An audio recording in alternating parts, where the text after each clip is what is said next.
परमेश्वर तक पहुंचने के लिए कहीं कोई टावर बनाकर अपने ही प्रयत्न से और कोई किसी दूसरे के द्वारा की गई कोशिश से सफल होना चाहता है। लेकिन वहां का रास्ता तो सिर्फ वही जानता है जो वहां से आया हो और जिसे वापस जाने की आजादी भी हो। प्रभु यीशु सदा से पिता परमेश्वर के साथ होते हुए उन्हें भी जानते हैं और उन तक पहुंचने का रास्ता भी है। एक वही है जो सच्चा द्वार है, क्योंकि हमें उनके घर ही तो जाने की आशा है। आगे बढ़ने से पहले सुनते हैं परमेश्वर का वचन। परमेश्वर का वचन हमने संत यूहन्ना की इंजील उसका 10वां अध्याय उसकी 7वीं आयत से लिया है। यहाँ इस प्रकार लिखा है, तब यीशु ने उनसे फिर कहा, मैं तुमसे सच सच कहता हूँ, भेड़ों का द्वार मैं हूँ। जितने मुझसे पहले आए थे वे सब चोर और डाकू हैं, परंतु भेड़ों ने उनकी ना सुनी। द्वार मैं हूँ। यदि कोई मेरे द्वारा भीतर प्रवेश करे तो उद्धार पाएगा और भीतर बाहर आया जाया करेगा और चारा पाएगा। और चोर किसी और काम के लिए नहीं, परंतु केवल चोरी करने और घात करने और नष्ट करने को आता है। मैं इसलिए आया कि वे जीवन पाएं और बहुतायत से पाएं। परमेश्वर के वचन को पढ़े और सुने जाने से आशीष हो। आमीन। प्रभु यीशु अपने आप को द्वार क्यों कहते हैं और फिर हमें उनके साथ जुड़ने से आने जाने की आजादी कैसे मिलती है? पाप में डूबा हुआ कोई भी इंसान, जो उसका बल था अच्छे काम करने का, आत्मिक बल था परमेश्वर के साथ आराधना का, वो खत्म हो जाता है, नष्ट हो जाता है। परमेश्वर के पुत्र जीवन की रोटी हैं, और जब उन्हें हम प्राप्त करते हैं तो हम बल पाते हैं, और फिर उस बल के साथ हमारी आंखें खुलती हैं, हम देखते हैं उस दुनिया की ज्योति को, लाइट ऑफ द वर्ल्ड प्रभु यीशु हैं। और फिर वो रोशनी हमें दिखाती है वहां से निकलने का रास्ता। आत्मिक आंखें हमारी खुल जाती हैं, हम ठीक तरह से देख सकते हैं, और फिर हम मुक्तिदाता के द्वारा जो रास्ता मिला है हम उसकी तरफ बढ़ने लग जाते हैं और पुराने हालातों से निकलने लग जाते हैं। यूहन्ना 10 की 9वीं आयत में प्रभु यीशु ने पुराने जीवन का जो था उसके बाद की आशीष के बारे में कहते हैं। एस्केप रूट है वो प्रभु यीशु हैं, वही दरवाज़ा है, वही द्वार हैं, और फिर जो वही परमेश्वर की हजूरी में उनके अनुग्रह और दया को पाने का रास्ता है, स्वर्ग का रास्ता है, परमेश्वर की हजूरी में जाने का रास्ता है। संत यूहन्ना की इंजील पहला अध्याय उसकी 48वीं आयत से हम देखें, फिलिप्पुस को प्रभु यीशु अपने पीछे होने के लिए बुलाते हैं और वो जाता है नथनएल को बुलाने के लिए। नथनएल लेकिन शक जाहिर करता है कि नाजरत से कुछ अच्छा कैसे आ सकता है। जब वो आता है तो प्रभु यीशु उसे उसकी प्रार्थनाओं के बारे में बता देते हैं, क्योंकि यहूदी लोगों में फिग ट्री के नीचे बैठना प्रार्थना करने के मुताबिक है। 51 आयत में फिर वो कह देते हैं अपना कि मैं स्वर्ग की सीढ़ी हूं। वो कहते हैं, मैं तुमसे सच सच कहता हूं कि तुम स्वर्ग को खुला हुआ और परमेश्वर के स्वर्गदूतों को मनुष्य के पुत्र के ऊपर उतरते और ऊपर जाते देखोगे। उतरना और ऊपर जाना, ताकि वो सीढ़ी जो बेथल में याकूब ने देखी थी एसाव से भागते हुए, उत्पत्ति 28 की 12 में, प्रार्थनाओं का उत्तर वो कहते हैं मुझ में है, मेरे द्वारा ही वो प्रार्थनाएं का उत्तर मिल सकता है, मैं ही हूं वो रास्ता, वो सीढ़ी। पुराने नियम में यहूदी लोगों को एक टेम्पररी रिलीफ दिया जाता था कि वो मेमने का लहू ऑल्टर पर चढ़ा दें, क्योंकि लहू में ही जीवन है, और इसके द्वारा उन्हें अधिकार मिल जाता था कि वो परमेश्वर के सामने आराधना कर सकें और याजक उनके लिए, उनके बिहाफ पर, उनके लिए परमेश्वर के सामने धूप पहुंचा सके, धूप चढ़ा सके। लेकिन इसका परमानेंट सोल्यूशन वो सिर्फ और सिर्फ परमेश्वर के मेमने की सैक्रिफाइस के द्वारा ही हो सकता है। जब एक बार पाप माफ कर दिए जाते हैं तो पुराना रिकॉर्ड खत्म हो जाता है और फिर कोई भी कारण नहीं रह जाता है कि उस इंसान को परमेश्वर के सामने जाने से रोका जा सके। और ये जो आशीषित अवस्था है ये हमें परमेश्वर की हजूरी तक पहुंचने में मौका दे देती है। हम ये भी आशीष पा लेते हैं कि फिर हम परमेश्वर के मेमने के नाम में, उनके पुत्र के नाम में प्रार्थना करें, अपनी प्रार्थनाएं उनके सामने रखें परमेश्वर के, और उनका उत्तर भी पाएं। जो द्वार है वो अंदर जाने का रास्ता है, ताकि किसी भी समय जब हमारा मन हो, जब हमें समय हो, तो हम अंदर जा सकें और फिर हम परमेश्वर के पुत्र के साथ जॉइंट एयर बन जाते हैं और फिर उस द्वार से हम वापस आ सकते हैं ताकि इस दुनिया में जो हमें काम दिए गए वो भी पूरे कर सकें। ग्रीक भाषा का शब्द है थूरा, जिसका मतलब है दरवाजा, पोर्टल या एंट्रेंस, अंदर जाने का रास्ता। लेकिन इसका मतलब अपॉर्चुनिटी भी होता है, मौका। पोर्टल जो है प्रवेश मार्ग, ये दरवाजे से ज्यादा है। दरवाजा तो एक कमरे से दूसरे कमरे में जाने का रास्ता हो सकता है, लेकिन पोर्टल जो है वो हमें, जो प्रवेश मार्ग है, वो हमें किसी अलग ही जगह पर पहुंचाता है। प्रभु यीशु वो द्वार हैं, वो पोर्टल हैं जो फिर हमें ये आशीष देते हैं कि हम पिता परमेश्वर के प्यार में, उनकी हजूरी में पहुंच सकें। और ये बिल्कुल ही अलग जगह है इस पाप की भरी दुनिया से, वो जगह अलग है। और फिर हम सदा के लिए आशीषित उनके हजूरी में बने रहें और इस दुनिया के जो जीवन है इससे कहीं अधिक अद्भुत आशीषें पा लेते हैं। जो द्वार है हमें इस विल्डरनेस से, इस उजाड़ से हमें शीप फोल्ड में ले जाता है, वो उनकी सुरक्षा में ले जाता है, जहां पर फिर जो जंगली जानवर हैं, जो चारों तरफ हमारे हैं और शैतानी ताकतें, वो हमें नहीं छू सकती हैं। हर इस दुनिया में हर जो भेड़ है, जो विश्वासी है, वो जो शैतान के बुरे इरादे उनसे वल्नरेबल है, जो कि हमारी प्राण को छीन सकता है। लेकिन जब हम उस द्वार के द्वारा अंदर घुस जाते हैं तो फिर ये कोई लंबा चौड़ा काम नहीं है, ये सिर्फ एक कदम लेना है, थ्रेशोल्ड जो देहरी है उसको पार करना, अंदर चले जाना और वो स्वर्गीय सुरक्षा में पहुंच जाना है। तो वहां शब्द है, जो घुसेगा जो भीतर आएगा। इसमें कोई एक्सेप्शन नहीं है कि कोई खास ही आ सकता है, सबके लिए इनविटेशन है। इसमें कोई प्रायोरिटी नहीं है, कोई पुराना किसी का देखा नहीं जाएगा, उसे रिजेक्ट नहीं किया जाता है। और जो द्वार है, एक और उसकी खूबी है, एक दीवार में द्वार होगा, कहीं ऐसे तो बाहर द्वार रखा नहीं जा सकता है। और ये जो दीवार है, जो वॉल है, ये पाप की दीवार है जो हमने आदम से अपने विरसे में पाई है। और फिर हम इसमें अपने पापों के द्वारा ईंटें जोड़ते रहते हैं ताकि हमारे जो पाप काम अच्छे ना करना या पाप करना, इनके द्वारा हम उसको और बढ़ाते जाते हैं। याकूब की पुस्तक 4 अध्याय उसकी 17वीं आयत अगर हम देखें, यहां लिखा है, अगर 4 अध्याय 17वीं आयत, जो कोई भलाई करना जानता है और नहीं करता उसके लिए पाप है। हम भलाई तो करते ही नहीं है, पाप ज्यादा करते हैं। और फिर ये जो दीवार है, ये हमारे कामों से हम इसे तोड़ नहीं सकते हैं, इसके साइड से जाके भी निकल नहीं सकते, क्योंकि दीवार तो हमारे चारों तरफ हो रखी है। ये दरवाजा ही फिर वो है, रास्ता जिसके द्वारा हम इस दुनिया के पापों से निकलकर परमेश्वर की हजूरी तक पहुंच सकते हैं।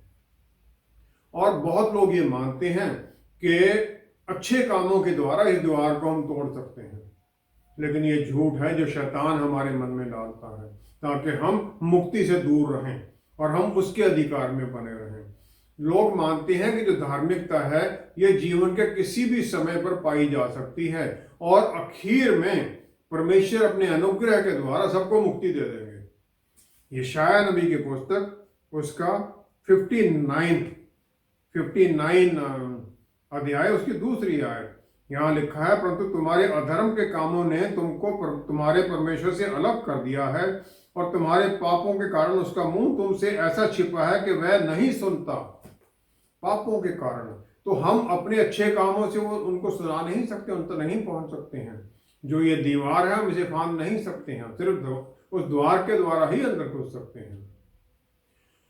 जो ये द्वार के द्वारा अंदर जाना है, विश्वास का एक कदम है, मान लेना कि प्रभु यीशु मेरा मुक्तिदाता है, और फिर हम अंदर घुस जाते हैं। जो परमेश्वर से अलहदगी है, सेपरेशन है, ये पाप के कारण है। जब हम ये कदम लेते हैं तो वो अपने लहू के द्वारा हमारे पापों से हमें शुद्ध कर देते हैं, पवित्र कर देते हैं। प्रकाशित वाक्य 8वां अध्याय उसकी 14वीं आयत, वहां परमेश्वर की हजूरी में लोग हैं।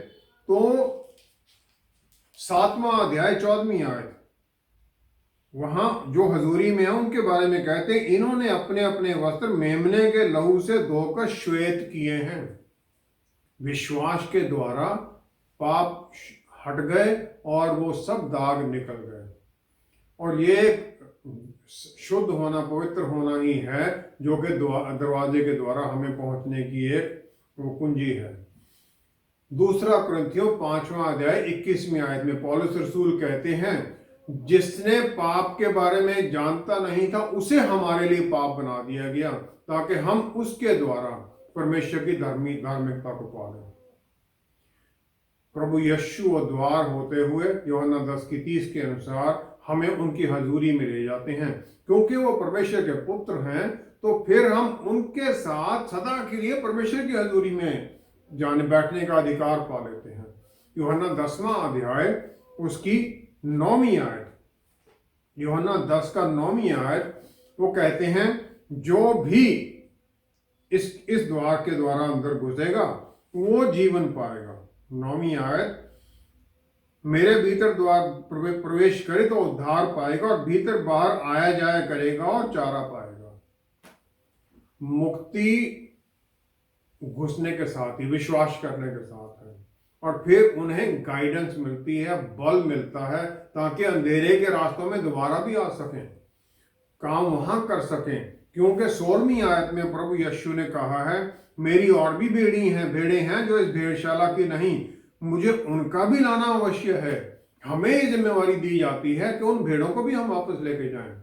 उत्पत्ति 3:24 में अदन बाग के अंदर वापस जाने का जो रास्ता था खरूब के द्वारा बंद कर दिया गया था। गार्ड, उसके हाथ में तलवार थी, और यही जो खरूब थे वो पर्दों में, भवन में, परमेश्वर के भवन में चारों तरफ पर्दों में, और जो डिवाइडिंग कर्टन था उस पर उनका अक्स था। जब प्रभु यीशु ने ये कह दिया पूरा हुआ, तो वो पर्दा फटता है और वो खरूब रास्ता दे देते हैं, दोनों साइडों में हट जाते हैं। तो विश्वासी को परमेश्वर की हजूरी में पहुंचने का रास्ता मिल जाता है, महापवित्र स्थान में पहुंचने का रास्ता मिल जाता है। और जो ये एंट्री वीजा जिसके पास नहीं है उसे बाहर ही रहना है, वो अंदर नहीं घुस सकता है। क्योंकि परमेश्वर के पुत्र के साथ ही हम घुस सकते हैं अंदर। उनके बिना वो खरूब तलवार पकड़े वहां खड़ा है, वो नहीं जाने देता है। हम अपने पापों के द्वारा फंसे हुए रहते हैं, उस शुद्ध किए बिना उस दरवाजे के भीतर हम नहीं जा सकते। और शुद्ध उस दरवाजे के ऊपर लहू के द्वारा ही हम होते हैं। यही उस द्वार के गुण है और यही आशीषें हैं उसके द्वारा हमें मिलती है। इतनी आशीषों की आशा होते हुए भी कितने ही लोग प्रभु यीशु द्वारा इस मुक्ति के द्वार से परमेश्वर की हजूरी में आने से क्यों चूक जाते हैं। प्रभु यीशु यहूदी लोगों में आए, तो ये जो बुलाहट है ये उन लोगों के लिए या किसी खास कम्युनिटी के लिए नहीं है, या जो खास चुने हुए लोग हैं सिर्फ उन्हीं को ही बुलाया जाएगा। मत्ती 11:28 में प्रभु यीशु कहते हैं, हे सब परिश्रम करने वालों और बोझ में दबे हुए लोगों, मेरे पास आओ, मैं तुम्हें विश्राम दूंगा। कॉल सबके लिए है जो बोझ से दबे हुए हैं। लेकिन जो इसके अंदर जाने की, जो बुलाहट को सुनने की जो आशीष है, उसकी अपोजिशन बहुत तरफ से होती है। पहले तो है शैतान जो एक्यूजर है, जो हमारे खिलाफ चार्ज लगाता रहता है, जो नहीं चाहता कि कोई भी परमेश्वर की हजूरी में पहुंचे। सबसे पहले तो वो है। वो रोकता कैसे है हमें? पहला है दूसरा कुरिन्थियों 4 अध्याय 4 आयत में, जिसको भी वचन के बारे में बताया जाता है, इस द्वार के बारे में, वो समझ नहीं पाते, क्योंकि उन लोगों की बुद्धि को इस युग के परमेश्वर शैतान ने अंधा कर दिया है। ना तो वो देखते हैं चिन्हों चमत्कारों को, ना ही वचन को सुनते हैं। और इसी कारण से फरीसी, स्क्राइब और यहूदी लोग जो थे, उन्होंने प्रभु यीशु को रिजेक्ट कर दिया, और उनके द्वारा मुक्ति जो मिल रही थी उसे उन्होंने नहीं पाया, और आज भी उसे रिजेक्ट करते हैं बहुत लोग, हालांकि बहुत यहूदी आ भी गए हैं। दूसरा है मत्ती 13:24-25 आयत में, बोया तो गया था वचन का बीज, गेहूं ही बोया गया था, लेकिन शैतान आता है उसमें फिर जंगली बीज बो देता है। जंगली बीज है अंधविश्वास पुरानी बातों का, या अविश्वास नई बातों के लिए, फिर भटक जाते हैं। तीसरा है याकूब की पुस्तक 2 अध्याय 20वीं आयत, जिसमें याकूब कहते हैं कामों के बिना विश्वास मृतक है, faith without works is dead. इसका वो बना लेते हैं इंटरप्रिटेशन कि मुक्ति कामों के द्वारा है, कामों से मुक्ति मिलेगी तब विश्वास काम करेगा। हम अच्छे काम करते हैं मुक्ति पाने के लिए नहीं, लेकिन आनंदित होने के लिए। उस मुक्ति को पाए हुए हम लोग हैं, हम आनंदित होते हैं, फिर अच्छे काम करते हैं ताकि दूसरों को भी भलाई हो, दूसरे हमारे जीवन के द्वारा फिर परमेश्वर के साथ जुड़े। चौथा है किसी इंसान जो कि ट्रायल्स में चल रहा, परेशानियों में चल रहा है, उसके मन में शक डाल देना, डर डाल देना, ये शैतान करता है। रोमियो की पुस्तक 8वां अध्याय 32वीं आयत, पौलुस रसूल जो हमें कहते हैं विश्वासियों को कि परमेश्वर 8वां अध्याय 32वीं आयत, वो कहते हैं जिसने अपने निज पुत्र को भी ना रख छोड़ा परंतु उसे हम सबके लिए दे दिया, वह उसके साथ हमें और सब कुछ क्यों ना देंगे।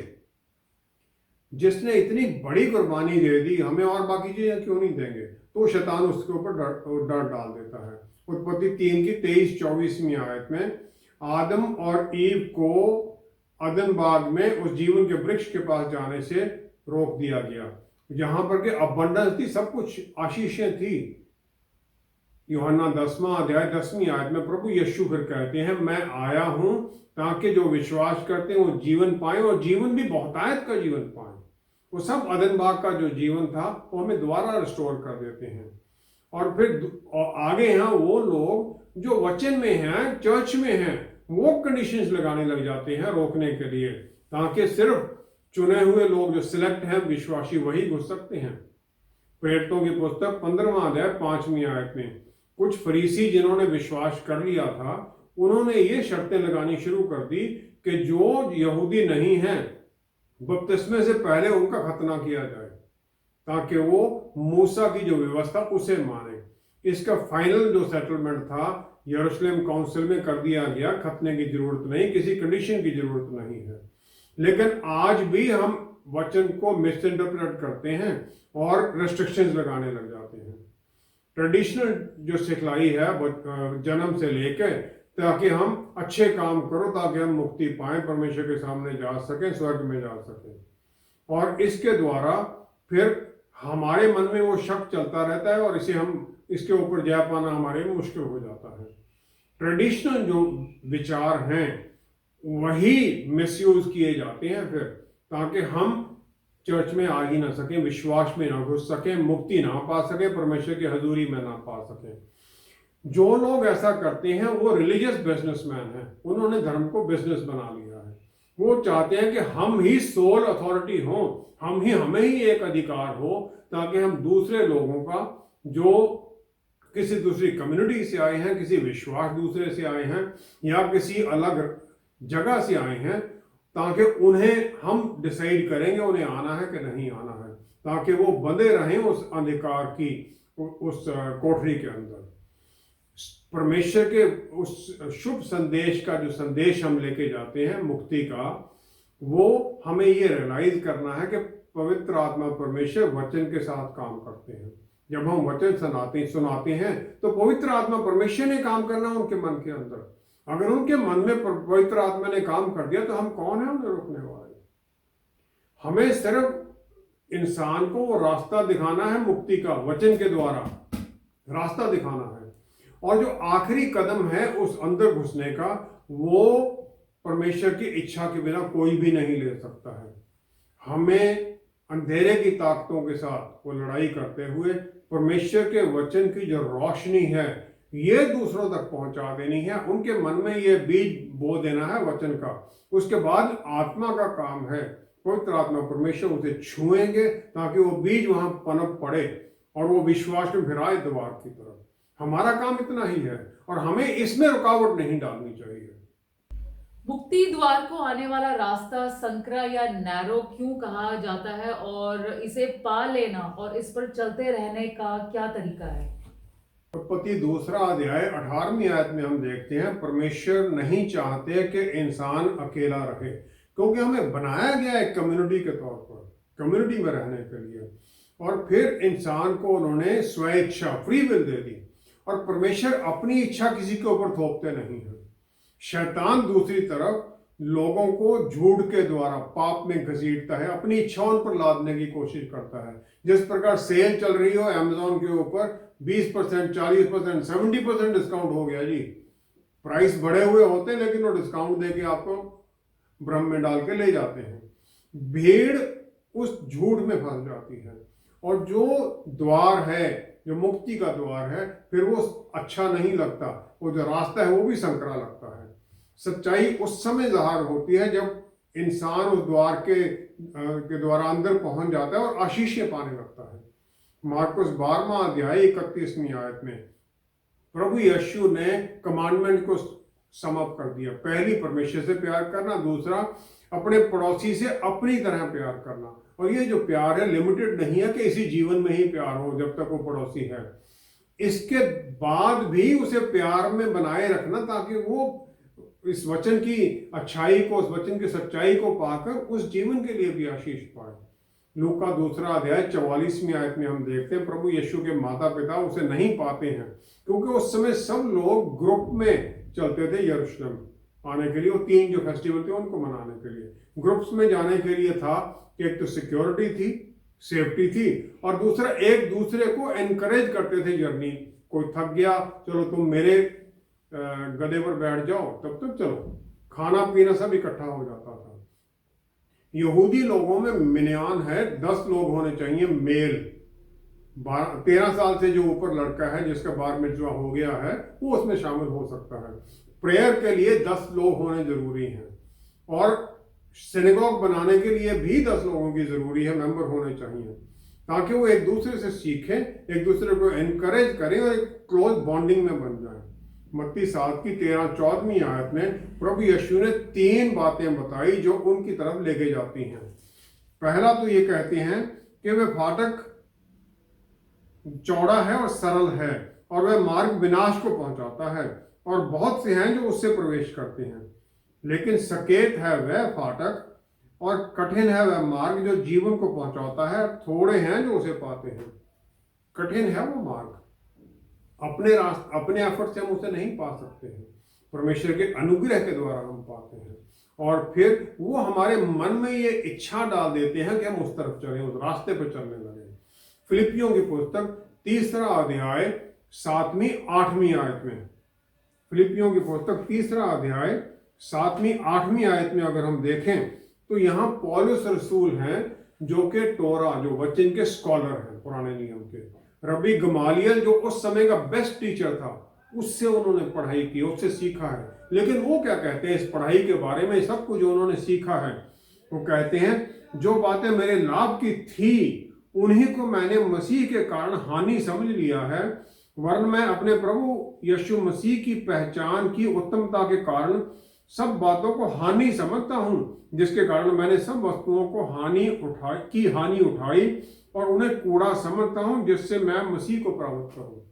सब पुरानी जो टीचिंग थी, सब जो बातें थी वो कूड़ा है, रबिश है, उसे वो डिस्कार्ड कर देते हैं। हमें जो अपने आइडियाज हैं, पुराने जो विचार हैं, उन्हें छोड़ना पड़ेगा। पवित्र आत्मा परमेश्वर की आज्ञाकारिता में, उनकी रीजनिंग में, उनकी गाइडेंस में चलना जरूरी है। मत्ती 7 की 21 में प्रभु यीशु ने यह पहचान कराई कि कौन चल सकता है उस रास्ते के ऊपर। वो कहते हैं जो मेरे पिता की आज्ञा मानता है, जो स्वर्ग में पिता है, वही इस रास्ते पर चल सकता है। जो सेल्फ सीकिंग, अपने आप को महिमा देना चाहता है, जो लोभ से भरा हुआ है, रिजेंटमेंट से, एनवी से, प्राइड से, अहंकार से भरा हुआ है, इस दुनिया के शरीर के जो इच्छाएं उनमें डूबा हुआ है, ना तो वो इस रास्ते को देख सकता है और ना ही इस पर चल सकता है। इसीलिए ये संकरा रास्ता है, और फिर उसे ये रास्ता कठिन लगता है। पहला यूहन्ना 3रा अध्याय उसकी 2री आयत, पहला यूहन्ना 3 अध्याय उसकी 2 आयत, यहाँ देखें। यूहन्ना नबी कहते हैं, अब हम परमेश्वर की संतान हैं और अभी तक यह प्रकट नहीं हुआ कि हम क्या कुछ होंगे। इतना जानते हैं कि जब प्रभु यीशु प्रकट होंगे तब उनके समान होंगे, क्योंकि उनको वैसा ही देखेंगे जैसा वह है। हम उनके समान होंगे। याकूब पहला अध्याय 12वीं आयत में, याकूब पहला 12वीं आयत में, धन्य है वह जो मनुष्य जो परीक्षा में स्थिर रहता है, क्योंकि वह खरा निकलकर जीवन का वह मुकुट पाएगा जिसकी प्रतिज्ञा प्रभु ने अपने प्रेम करने वालों से की है। मुकुट पाएगा वो, क्राउन ऑफ लाइफ।